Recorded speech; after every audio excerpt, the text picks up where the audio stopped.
All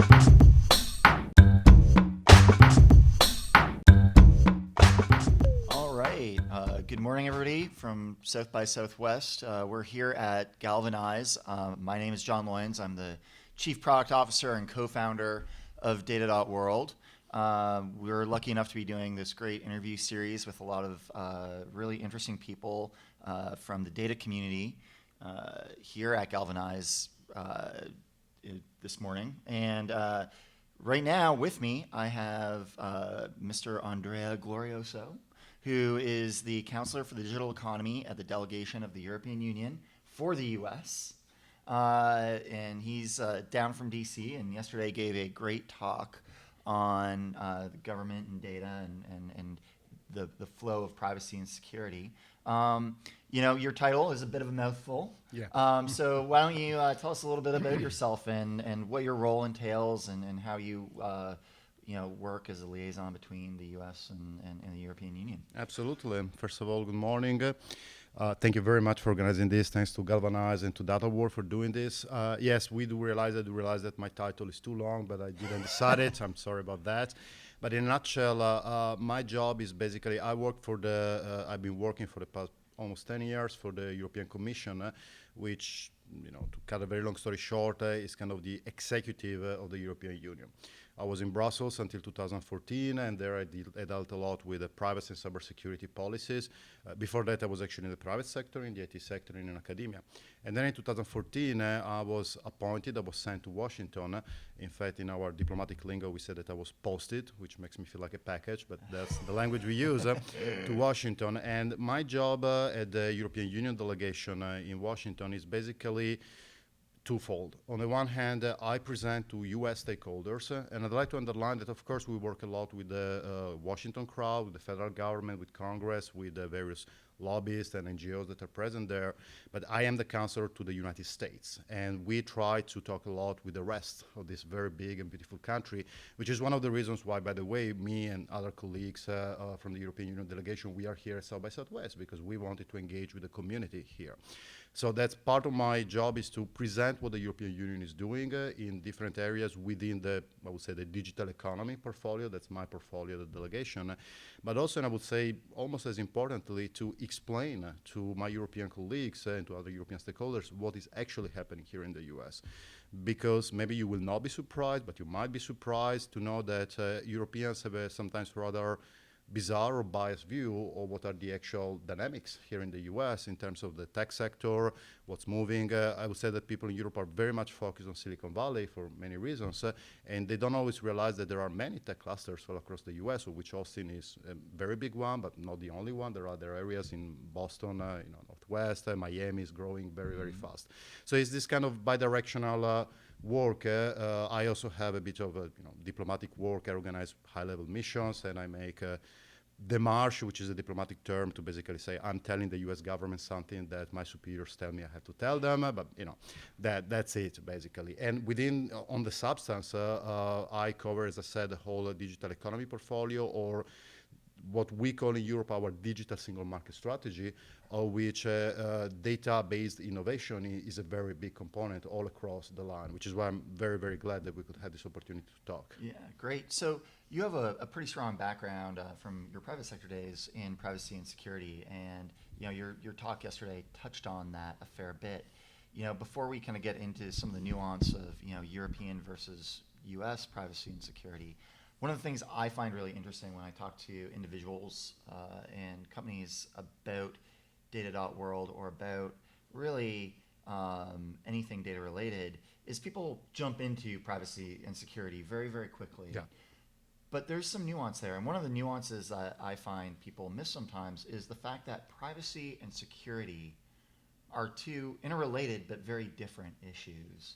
And I was wondering if you could touch on that a little bit and maybe talk a little bit about how we get companies and individuals to understand that nuance. How do we elevate the level of discourse there? Absolutely. And before even getting there, if you allow me, I use the opportunity. You mentioned that people tend to jump very quickly into the privacy and security debate, which is understandable, and I would say something about that. I think sometimes people jump too quickly because they miss the fact that data, the correct use of data, the smart use of data is of incredible value. Is of incredible value to innovation, to solving very difficult societal problems that we have to grapple with, whether we like it or not, and that is true in Europe as it is in the US, whether it's how we deal with changing demographics, the aging of our population, how we deal with providing smarter public service to citizens, how do we deal with advanced medical research. You know, I could make tons of examples in which a smart use of data, just like back at the time, cloud computing was the new buzzword. Nowadays, big data is the new buzzword, and I will not even try to define it. But the point is that we can use this data in very positive ways. And this is the starting point that we like to start with. Now, having said that, it is also true that there are issues, challenges that we need to address when it comes to privacy and security. And for us, at least from our European perspective, privacy, security, safety, consumer protection, they are all part of a big basket that we put a perhaps arbitrary label on it. It's an issue of trust. Mm-hmm. An issue of trust is basically, it boils down to this, that if people do not trust the technologies that are now on the market and that will be on the market, whether that's big data or artificial intelligence or virtual reality or everything that we see happening, all of which depends very strongly on the use, collection, processing of data. If people do not trust these technologies, they will simply not use them. And we have run many surveys in Europe which clearly demonstrate that people are concerned about their privacy, are concerned about the security of their data. Is the same in the US. By the way, the NTIA, which is part of the Department of Commerce, is the National Telecommunication and Information Agency.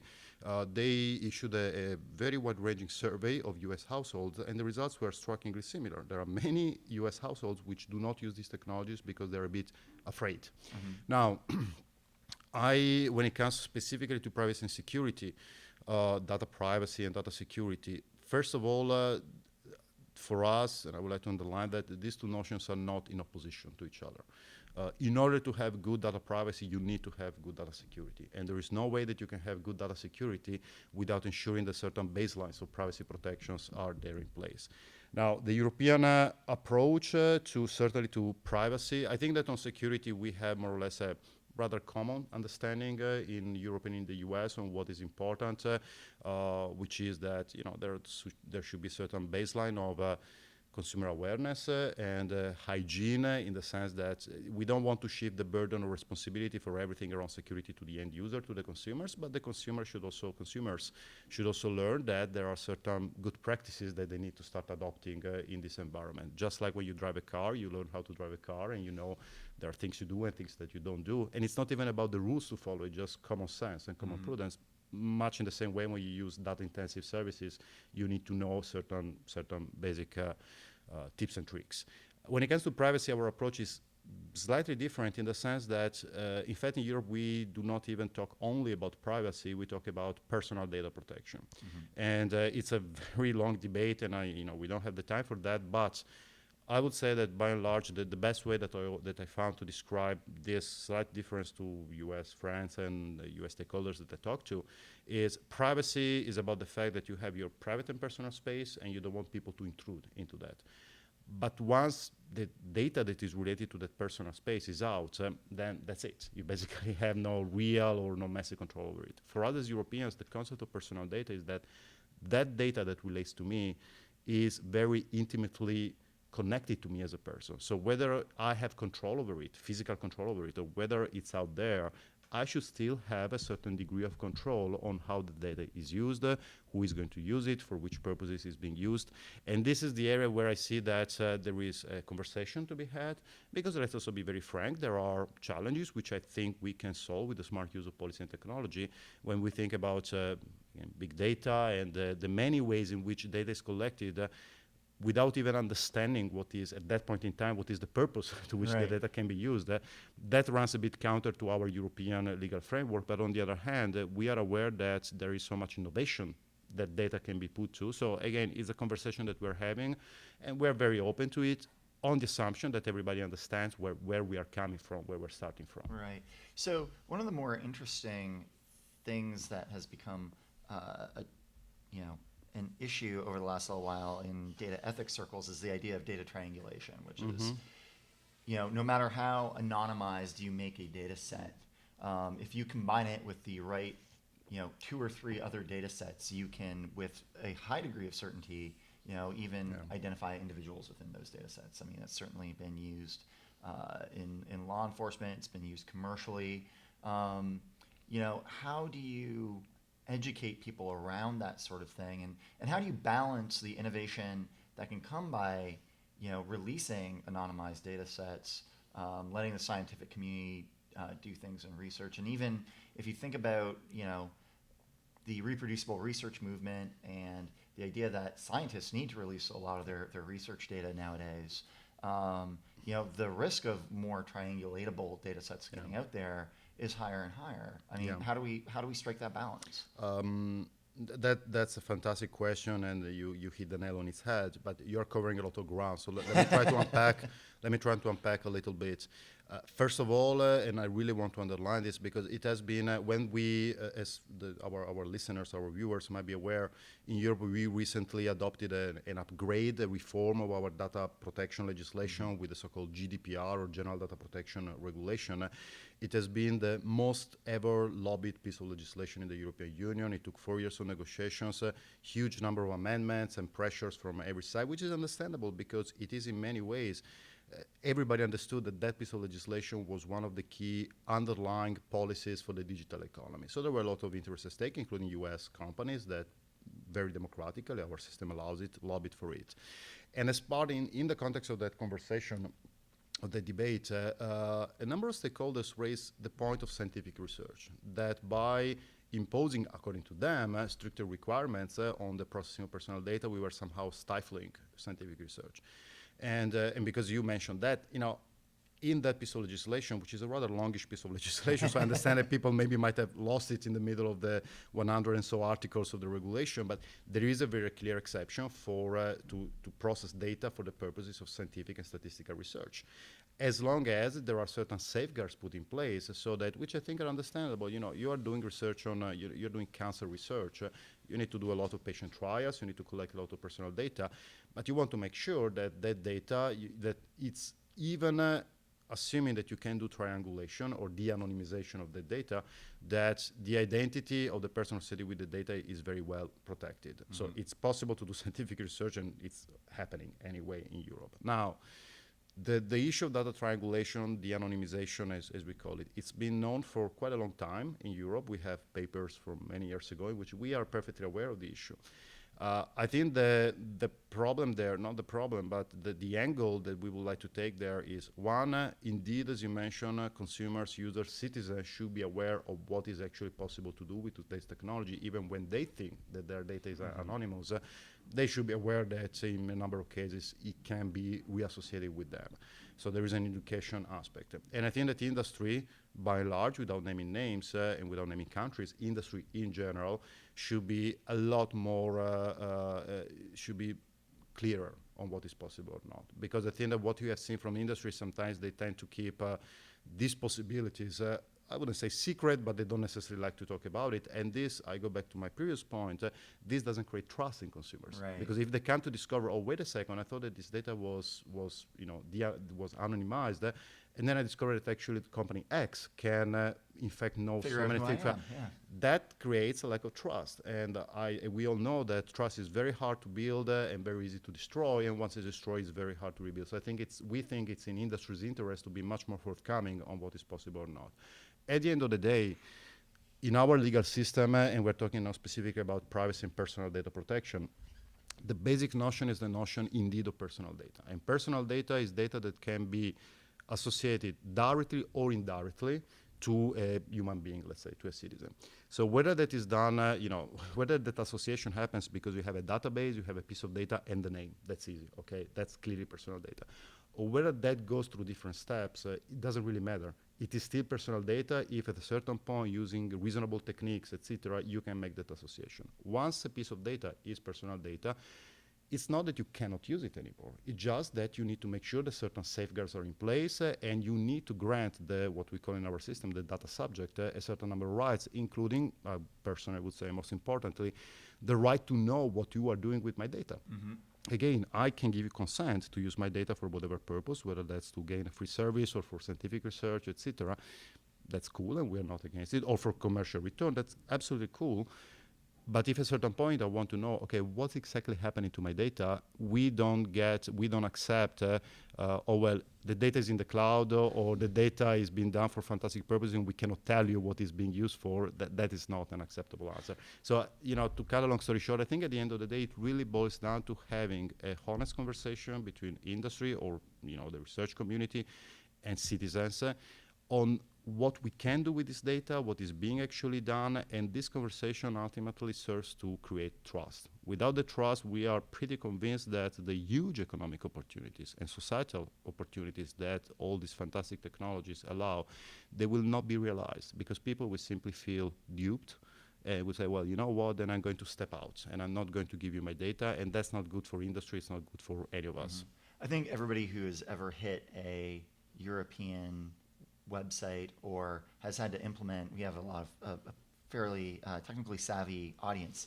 Anybody who's like implemented a website with a European audience and had to implement one of those like little cookie popovers, right? Yes.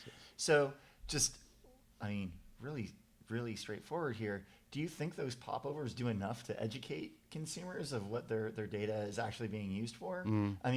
I've seen them and I understand the reason why. And, frankly, a lot of US companies try to figure out how to like minimize the visual impact of those things. Are those going far enough? Are they explaining things in clear enough terms to consumers, to your point, what could actually happen? How many people do you think actually knows, like when a site says, this site uses cookies, yes or no? Yeah. Is that enough? But so it's the whole cookie discussion is something that's it's funny because that if you allow me 10 seconds, that particular thing comes from a legislation which in our bureaucratic circle is called the Electronic Privacy Directive, and then at a certain point people started to call it the Cookie Directive. And with the European Commission at the very beginning when this whole debate started, we had people writing to us complaining about the Cookie Directive, and we're like, what's the Cookie Directive? We never wrote a Cookie Directive, and then we understood that they were referring to that. Now, more seriously, I don't have right off the top of my head the numbers, so I cannot tell you scientifically how do people actually react to that. I will tell you that consistently people in Europe at least tell us that they are concerned about their privacy, and they do feel that online providers, they do not provide consumers enough clear information on what is being done with the data. That is a data point on which we are pretty sure because we have been doing a lot of research. I think I would turn, if you allow me, I would turn your question a little bit around, which is, and I think we agree actually, if I understand the undertone of your question. Of course, if you're a company, obviously you want to lower your compliance costs. So for a company not putting that particular banner, I would imagine it's better. Although I spoke with companies, it doesn't seem to be a big deal, honestly, in terms of cost. Yeah, cost of implementation isn't so big. It's the concern that I hear from product managers and engineers is like, impact on conversion, bounce rates, things like that, the more downstream metrics. Yeah, but on the other hand, I guess the question for me is, do we accept the notion that consumers should be made aware that their data is being collected and it's being used for certain purposes? And if we agree with that, then we need to find a smart way to inform consumers about that. Now, we can have a discussion whether that, and by the way, that's our position. We very clearly say, no, consumers and citizens should be informed on how their data is used, should be warned, etc. Now, we can and we should have a debate whether the banner that every website puts out there is the best way to do it. But I want to be very clear, that's not something we impose. Right. In the law, it's not written you have to do it with a banner. We simply say, when you access data in the terminal device of the users, blah, blah, blah, or when you track the user has to be informed. And I think this is where industry could show a little bit more creativity, because there are many ways in which you can inform users. You could do it through, like, you have in Europe at least, and imagine in the US as well, you have, when you buy foods, you have different kind of traffic light system. It's a very healthy food, it's a not very healthy food. You could have similar systems. You could think about similar systems. You could have different visual warnings. You could have even auditory warnings. I think that the industry in this space has not been creative enough, frankly. Yeah. And if the reaction of the industry, with all due respect, if the position of the industry is, well, it's too difficult and it might impact on our bottom line, I'm always reminded there are companies, some big companies out in Silicon Valley and also others, who are working on, building virtual reality contact lenses. If you can do that, you are telling me that you do not have enough skills and expertise and resources to come up with a smarter way to tell end users how their data is used. Or at the very least tell them, no, be aware that we are going to use your data. If you want to know more, click here. So again, I don't want to discount the difficulties of industry, but I think the debate there has been a bit, how can I put it diplomatically? I think industry, not all industry, there are some very good examples of companies that really try to make it right, but in some cases you have companies or maybe certain departments in companies that want to have it both ways. Right. They want to use the data, but they don't want to go through the sometimes hoops of informing users, you know what, we're making a lot of money out of your data. I think what really matters is not so much, it's my personal opinion, it's not so much the conversion rate, is some companies, I believe, might be afraid that end users understand that their data actually has an economic value. Right. And when people think that they're using free services, those services are not free. Yep. The currency is your data, which is perfectly fine, it's okay. But of course, if you're selling or if you're, as a company, if you're doing that, it's in your interest to make sure that the user doesn't realize that his or her data actually has a value. And I think that's at least part of the dynamic at play there. I was using the banner as a concrete example of could we be doing a better job of letting people actually know? And Yes. I think we could be. And you touched in your answer there a lot around informed use and the differences between European and some American companies and what they do there. I know a lot of American companies are concerned about the costs, and there are issues like data at rest versus data in motion, and a data in motion nowadays, even if you have it at rest in the European Union, could hit servers 3 continents over before making the round trip back to being at rest.